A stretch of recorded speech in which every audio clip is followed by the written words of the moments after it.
Mitra-mitra pemirtub dongeng Mang Guru, hawa peting beki tiis, jangkrik gaang bebencek jeung sasatoan peting anu liana, patembalan di sarada. Kueuk kueuk, sora buek mata kukurayeun, siga mere tetonden yen bakal aya hiji kajadian anu teu dipiharep. Dina petengna peting, anungan ukur kacaangan ku baranangna bentang, dua urang jalma lempang rerendengan, mapai-mapai jalan pilemburan, keur giliran ngaronda tayohna mah. Tah dengekeun oi, siga sora anu keur galungannya, cek anu saurang ngarandeg tina lempangna, ceulina ti rancung-rancung ngadedengekeun kana asalna sora. Baladna ukur unggek bari pipileueun rungah ringeuh empoan ka sabodoreun eta patempatan. Wah, di imah wahaji anu desian ku si kakak jeung balad-baladna oi, cek anu saurang curing hak. Bener oi, geus moal salah deui. Hayu buru urang tempo, cek baladna ngabenerkeun. Teu talangke, semoga gancangan duanana muru imah anu dieusian ku si kakak jeung balad-baladna.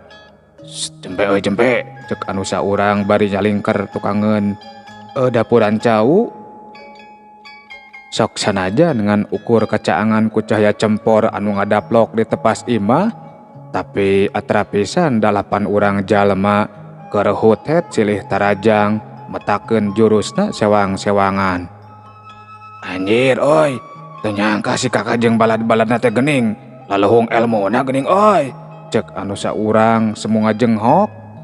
Wah bener geuning oi, wing ge teu nyangka. Hayu urang ngabejaan heula kuwu jeung anu liana, cek anu saurang deui. Teu diengkekeun deui, duanana gegancangan ninggalkeun eta tempat pikeun ngabejaan pamingpin lembur jeung warga anu liana. Mitra-mitra pemirtub dongeng Mang Guru, gancangna carita eta dua urang jalma geus anjog ka hareupeun imahna kuwu. Oh pak kuwu, cek anu saurang ngagedoran panto sanggeusna nepi ka imah Pak Kuwu. Rada lila tayohna mah anu boga imah keur meujeunna tali berasare, tapi antukna mah aya anu nembalan, teu kungsi lila reket panto aya nu muka. Oh aya naon ieu teh, wayaki gegedor sagala? Tanya anu boga imah semu keheul alatan kaganggu sarena. Itu si kakak jeung balad-baladna keur galungan Pak Kuwu, cek anu ngabejaan hari weus-weus. Galungan teh galungan jeung saha? Cek Pak Kuwu langsung curing hak, siga anu kabesekan ku sambal goang. Duh ka atuh Pak Kuwu da teu warawuh abdi mah. Gancang bejaan warga, kita karumpul heula di dieu, cek Pak Kuwu mere parentah.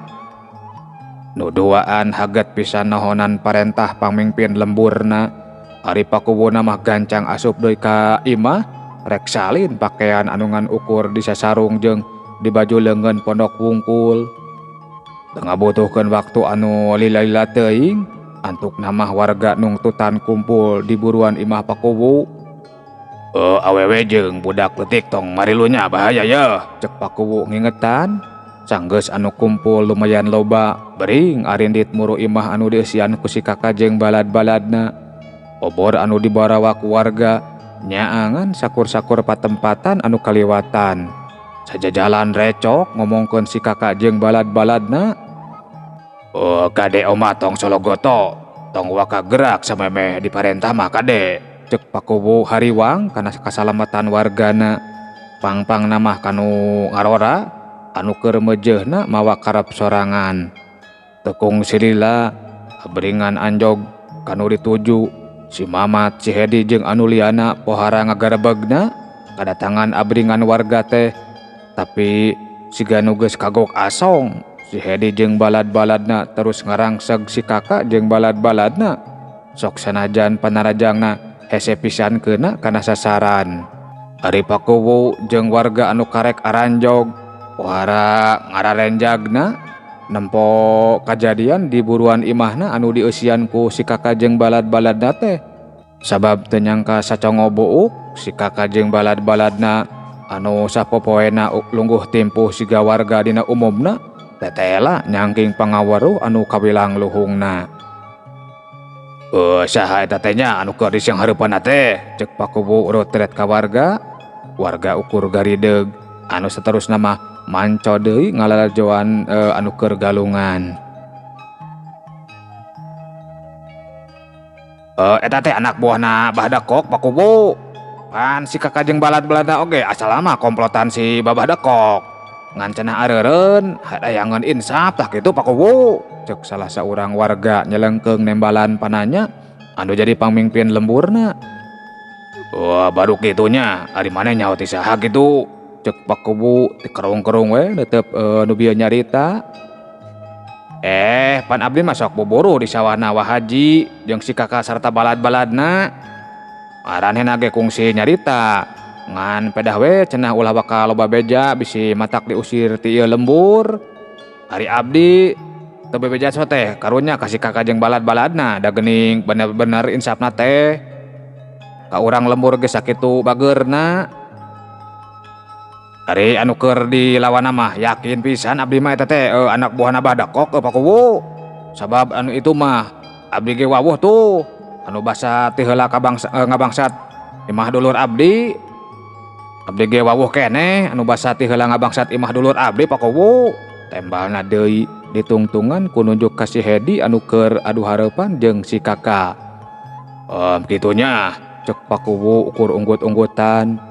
Sawareh warga ge sarua ngan ukur milu unggut-unggutan ngaregepkeun katerangan ti batur gawena si kakak jeung balad-baladna. Awas Rohiman awas. Lah sia oi ampir-ampiran oi. Warga pating keuleuweuh mangpaurkeun nempo seseukeut bedog si Mamat anu meh-mehan antal kana beheung si Rohiman. Sangaplosna sabetan bedogna kana beheung lawan, si Mamat nyusul tepus rek narok sirah si Rohiman anu keur dina kaayaan semudongko. Sakilat si Rohiman ageserkeun dua sukuna ka belah kenca. Plos, cerak. Seseukeut bedog si Mamat lapur tina sasaran, ngagabres kana taneuh buruan. Aduh, oi. Ampir-ampiran deui wae nya. Cuk sawareh anu lalajo bati ngarenghap jero. Nya ngan ukur bisa ngalalajoanan dari rek mantuan mah asa gimir sanggeusna nempo kamampuhan ilmu gerak anu keur tararung mah anu tararung beuki ragot. Si kakak jeung balad-baladna anu memang teu sempet ngagunakeun pakarang ukur babalicetan nyingkahan seseukeut bedog anu rek nyahcer nyacagan awakna. Rada leuheung ayeuna mah kaayaan di eta tempat geus caang ku obor anu dibarawa ku warga.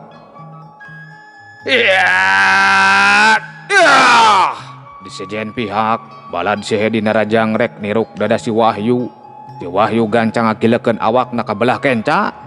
Gap pigeulangan lawan ditewak anu saterusna mah dipurlilitkeun ka tukang. Badogna dirampas tina cekelanana. Hiu jebron bujur lawan dijak satarikna.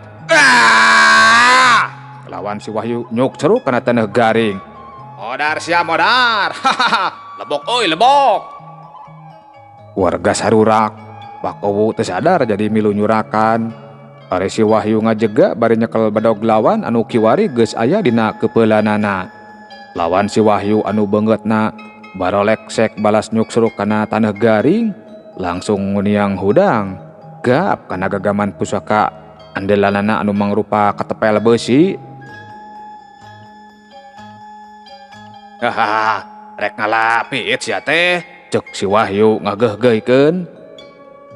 Paragi ngatepel mitohana eta majang. Jok salah saurang warga milu ngageuh-geuhkeun. Ger atuh meh kabeh saleuserian. Reup geuneuk rai pias beungeut lawan si Wahyu dilelece kitu mah. Teu talangke kancang meureumkeun matana, leungeun kencang ngusapan gagang katepel. Urih nyai, katepelna ngadadak ngagebur. Kabeh anu nempo aralohok mata si meuteun. Ari si Wahyu nempo sikep lawana kitu mah gancang sayaga. Hatena dipanteng kanu kawasa gesan nyuhungkeun pangraksa jeung panyalindungan. Rasakeun sia setan, cuk lawan si Wahyu.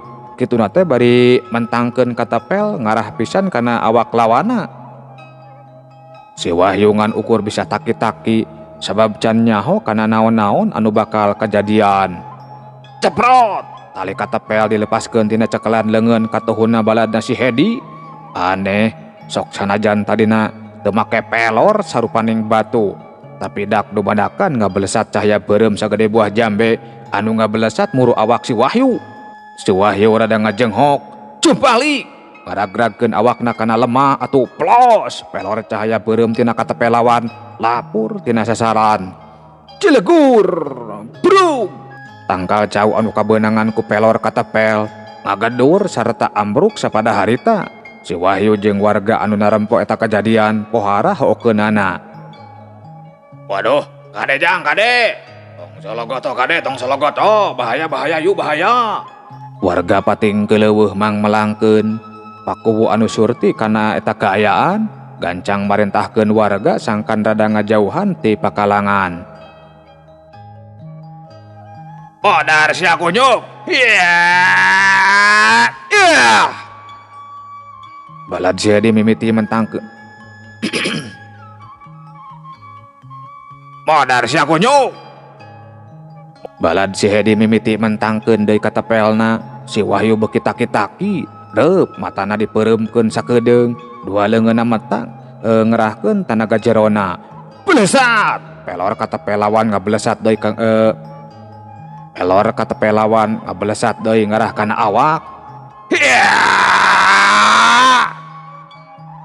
Si Wahyu ayeuna mah teu nyingkahan panarajang lawan, dua leungeunna didorongkeun bari ngagorowok pikeun mapag panarajang lawan. Wus, jelegur, beledag. Pelor katepel jeung kakuatan anu teu katempo tina dorongan leungeun si Wahyu diadu anu ngabalukarkeun sora anu pohara tarikna. Lawan si Wahyu jeung warga pohara ngagarebegna sabab teu nyangka si Wahyu nyangking tenaga jero anu pohara rongkahna. "Hahaha, ngeusan oi," cek si Wahyu netep lawana anu molohok mata si meuteun. Tekung si nembalan gancang mentangkeun deui katepelna, tapi samemeh leungeun kencana ngeulepaskeun tali katepelna ujug-ujug celang. Lawan si Wahyu ngaceleng ku dorongan tanaga jero si Wahyu anu tetela kalayan sakilat narajang ti heula. Lawan si Wahyu ngajerit maratan langit, brug awakna ninggang lemah sanggeusna neungar tangkal rambutan leuwih ti heula. "Kerajat!" Lawan si Wahyu kekerajatan anu antukna mangulahek ngalepaskeun nyawana. Warga taya anu surak bati maralohok we nyaksian eta kajadian teh. Acan mah kareuwas warga beak, kareuwasna beuki nambahan ku ngagoakna balad si Hedi anu nyang hareupan si Ridho anu awakna nyuksruk kana dapuran cau. Sarta nasibna teu jauh beda kekerajatan nepi ka ngalepaskeun nyawana. "Astagfirullahaladzim, hapunten abdi ya Allah," cek si Ridho tanggah bari ngusap beungeutna. Ari si Hedi jeung si Mamat sanempona dua baladna geus palastra teh gancang pating belesat ninggalkeun eta petempatan. "Woi, dek kabur ka mana woi? Woi, dek kabur ka mana sia woi? Dek kabur ka mana sia woi?" Cuk si Rohiman ngagorowok, tapi sagajeleng-gajelengeun rek ngudag. Gancang dihulag ku si kakak. Lengkah si Rohiman jadi kandeg. "Ya, bae antep oi. Capek-capek diudag oge," cek si kakak netep baladna. "Hidup Wahyu, hidup Ridho, hidup kakak hidup Rohiman hidup hidup." Warga sarurak eyah-eyahan, si kakak sabalad-balad diriung-riung kuno araya didinya. Pemirtub dongeng Mangguru, layon dua baladna si Hedi digarotong dibawa ka imahna Pakuwu pikeun dipulasara sakumaha mistina. Sok sanajan asal namah warga narolak, pajar teh leuwih hade dipikeun ka leuweung atawa diduruk. Tapi untungna kaburu datang wahaji anu ngingetan yen teu hade neteuli ka mayit. Dan usalah nama lain awakna, tapi tabeat diri anu poekeun alatan loba teuing ngagugulung hawa nafsu. Sanapina ka imah Pakuwu, dua layon dipulasara teu langsung dikurebkeun da geus peuting teuing ngan saukur nimandian jeung diboehan Geus kitu mah ngararyung bari galecok ngawangkongkeun sakur-sakur anu kasaksian ku sararea. Si kakak jeung balad-baladna pada ngagugulung, pada naranya kabeh warga ge katembong jadi alajri sanggeusna nganyahwankeun ajen wawasen anu dicangking ku si kakak jeung balad-baladna mah. Oh, ari sugan teh jalma biasa hidup opatan teh, cek Pak Kubu pinuh ku kareueus. Wah, nya sami wae atuh Pak Kubu. Abdi opatan ge jalmi biasa. Malih mah langkung awon tinu araya di dieu.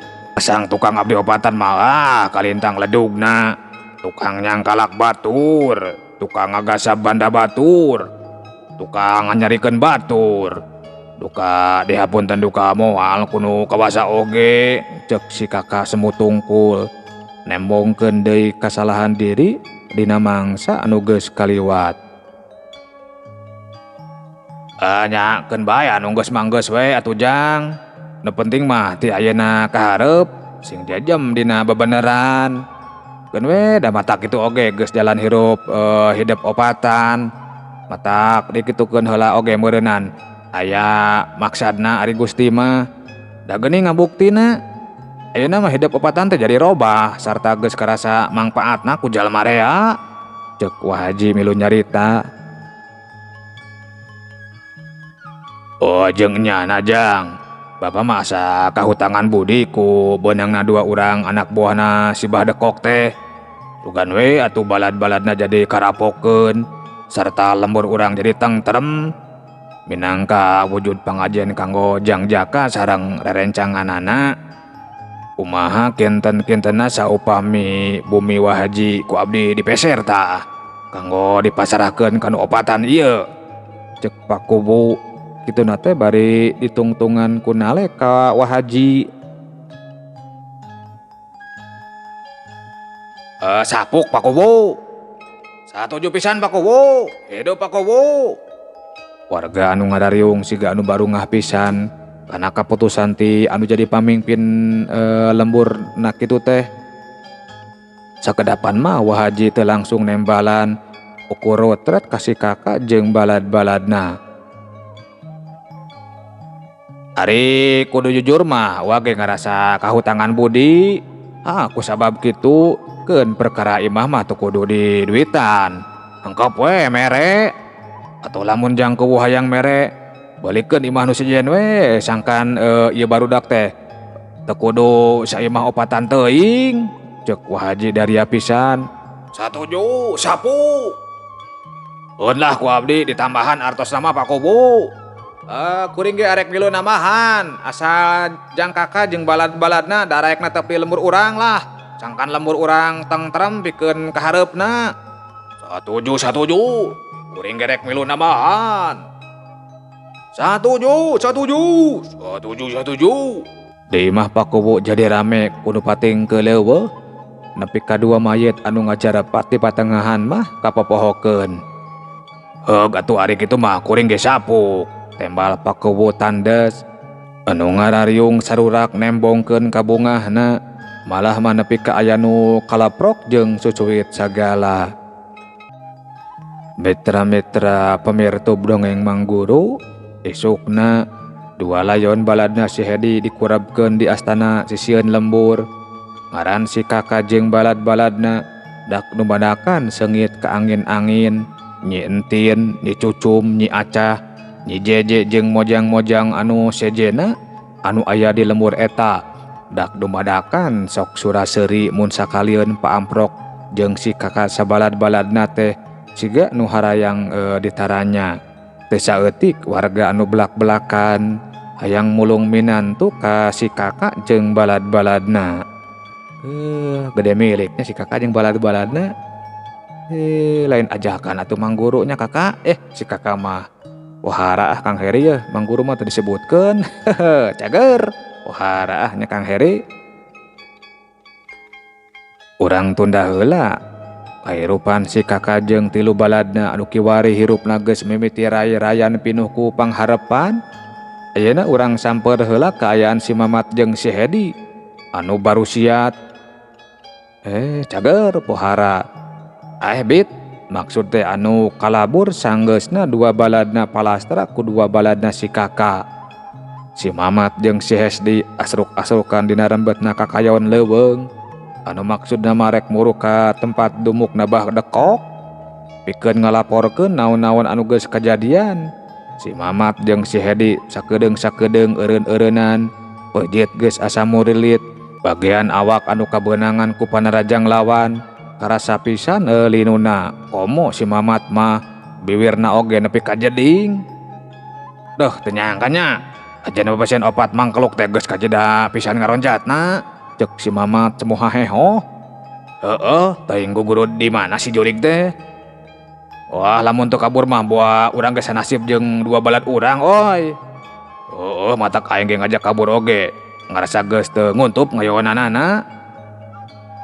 An kumaha balik ge head oi. Meureun bakal diadat ku si Abah. Wah nya moal atuh ari geus dijentrekeun sagala rupana mah. Sugan we atuh. Aya nu ngomong deui, duanana ngahep-hep nyarande kana tangkal kai anu sakurilingeunana dikurilingan ku rerungkunan. Angin pating gilisir ngusapan awak dua anak buah Bahdekok. Teu karasa leup duanana sarare dina kaayaan nyarande. Teu jauh ti eta tempat ngabeuring opat jalema ku kurusukan nyorang rembetna leuweung. Anu tetela opat jalema teh taya lian ti si Oya jeung balad-baladna. Beki lila abringan si Oya beki ngadeuketan ka tempat sarena si Hedi jeung si Mamat. Mitra-mitra pamirto dongeng Mang Guru, wanci beurang geus miang. Sok sanajan can peuting-peuting teuing, tapi kaayaan di pileuweungan mah geus kacida poekna. Meh-mehan teu katempo pikeun ngupetkeun curug-curug acan. Dina wanci anu sarua si Mamat ngulisik lilir tina sarena. Head hudang head, cek si Mamat agebig-gebig baladna anu masih keneh nyegrek sare. Dina kaayaan lulungu si Hedi ngulisik semumuringis mangsa babatek dibalukarekeun ku liluna tatu-tatu dina awakna. Ayo oi urang mulang. Kuat uing mah euy geus lapar pisan yeuh, cek si Mamat. Kituna teh bari ngusapan beuteungna. Si Hedi ukur unggek. Sok sanajan dina kaayaan mongklengna wanci peuting di jero pileuweungan, tapi pikeun si Hedi jeung si Mamat mah siga anu geus biasa. Duana nalik kreuh deui neruskeun lalampahan anu katunda. Cakapeung areureun heula sejak ngareureuhkeun kacape dina awakna. Jangjang peuting beki ningker sakuliahing alam. Dina wanci janari si Hedi jeung si Mamat karek anjog ka tempat dumukna Bahdekok. Bah, cok si Mamat agedoran panto, taya nu muka, taya nu nemalan-nemalan acan. Sanggeus digedoran aya kana sababaraha kalina, antuk namah panto imah ngareket, kacangan ku lampu cempor anu ngadaplok di tepas imah, atara pisan paroman Bahdekok ngemuka keheul. Ari sia, nya teh nyaho aing geureut brasa deh, cek Bahdekok ngagantawang. Duh, teu kuat lapar bah, cek si Hedi semumuringis. Nya tuh sia teh aya lapar mah, cek uju bebeja ka aing jeuleu. Ari Abah paton oge ditulakan atuh bah. Kuju ucing badeuk nyara atuh sia. Ke.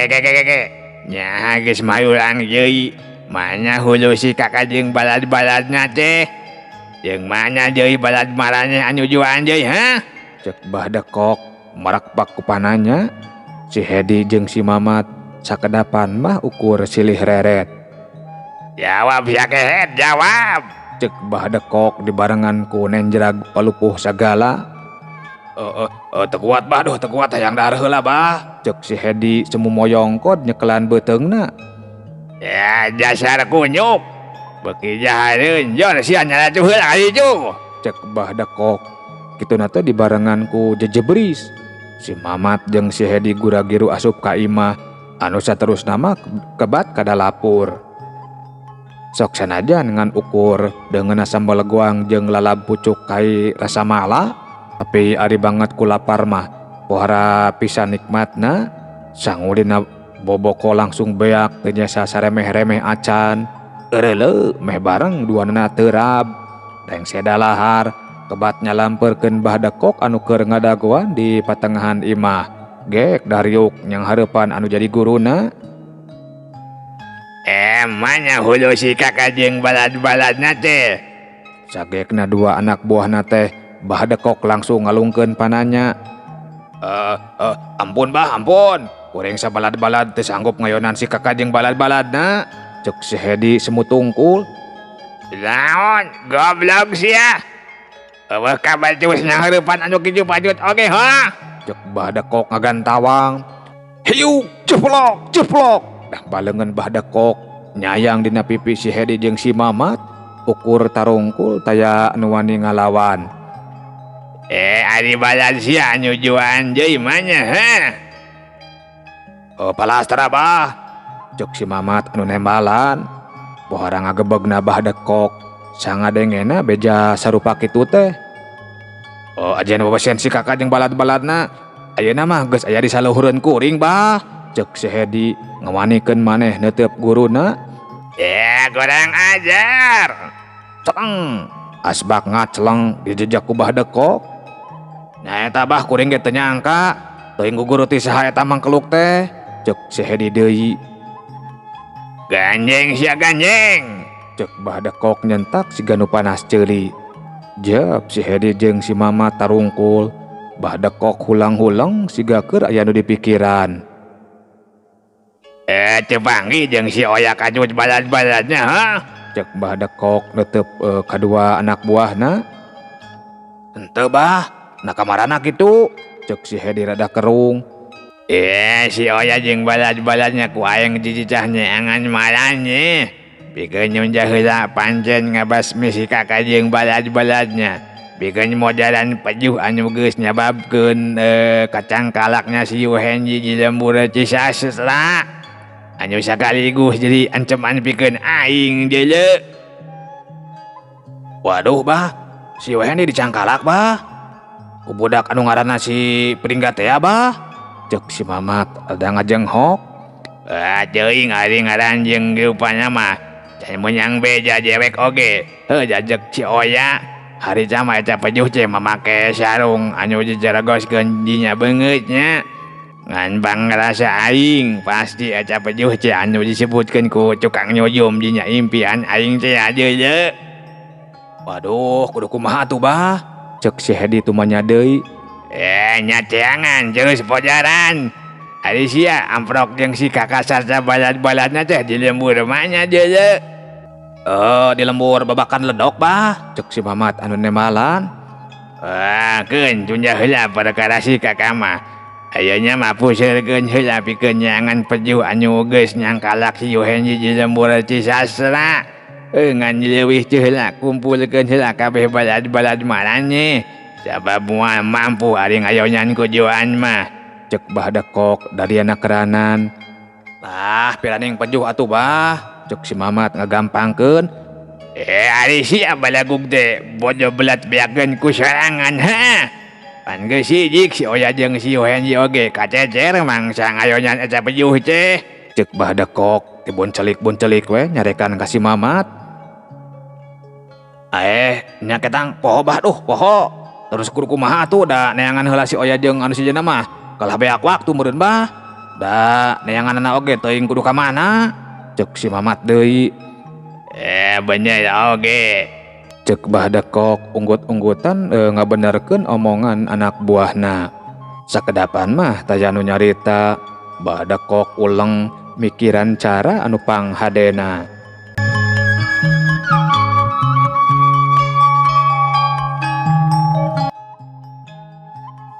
Gieu we ayeuna mah marane juaan.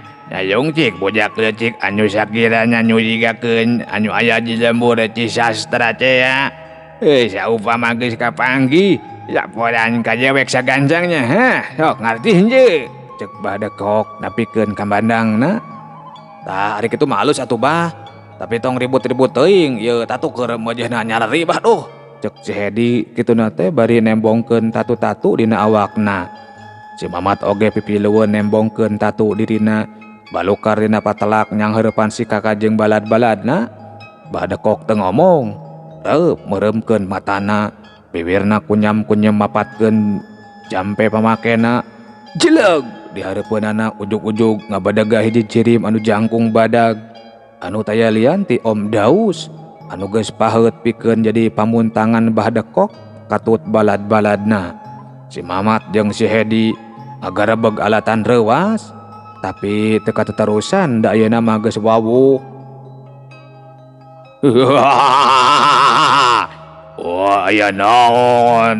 Bekok, dekok. Ampun salah wae oi doh. Sora Om Daus handaruan. Ampun Om, pangubarankeun je anak buah kuring. Tatunya palaranya. Cek Badekok nepikeun pamaksudan pangna nyambat Om Daus. Gampang. Tapi kunaon ari sia tidak lagor heuh. Siki panon Om Daus anu meh sagede kesemak nancep neuteup si Hedi jeung si Mamat. Kateter kulawan Om, cek si Hedi semut tungkul. Oh nyaon, piraku kakuatan ti aing teu sanggup mungkulan manusia. Saha manusana anu rek sanggup ngayonan kakuatan ti aing anu geus dibikeun ka maraneh heuh. Cek Om Daus rada kerung. Aya Om, ieu buktina loba tatu dina awak kuring. Komo dua balad kuring mah nepi ka palastra Om. Cek si Hedi ngawanikeun maneh. Oh goblok, kudu ditambahan deui kakuatan maraneh teh. Ari kieu carana mah oi. Alus ari kitu mah tuh Om, si Mamat haget nembalan. Oh, sok laanan baju maraneh, sok laanan buru. Cek Om Daus mere parentah. Rek diurut Om, cek si Hedi nyelengkeung.